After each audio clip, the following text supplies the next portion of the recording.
Bonjour, je m'appelle Patrick Orillon et je vais vous parler du 5e volet d'Evie en soi, les images flottantes.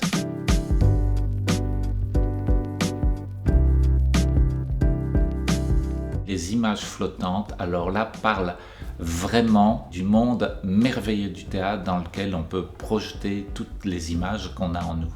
Je pars de quelque chose qui m'est réellement arrivé en découvrant Péléas et Mélisande quand j'avais 10 ans au festival de Spa. J'ai pu aller sur le plateau après qu'on a enlevé tout le décor, qu'il ne restait plus rien sur le plateau. Il restait juste des petites croix blanches comme ceci, des petits scotch blancs qui sont là pour que les acteurs puissent se retrouver dans le noir. Et je me souviens être allé sur une petite croix et me rendre compte que c'était là que Péléas était à un moment de la pièce. Et ça m'a donné vraiment une émotion absolument extraordinaire. Et donc j'ai pu reprendre quelques petites croix avec moi. Et pour moi, cette petite croix, c'est vraiment comme une clé d'entrée pour me dire comment est-ce qu'on peut, avec un détail insignifiant, rentrer dans des mondes absolument immenses.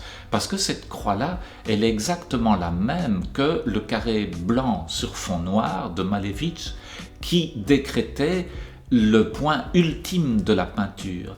Et j'essaye de voir comment, et dans le monde du théâtre, et dans le monde de la peinture, on a comme des formes d'absolu, le noir, le blanc, la salle noire du théâtre, la salle blanche de l'exposition, mais dans lequel on peut aller extrêmement loin.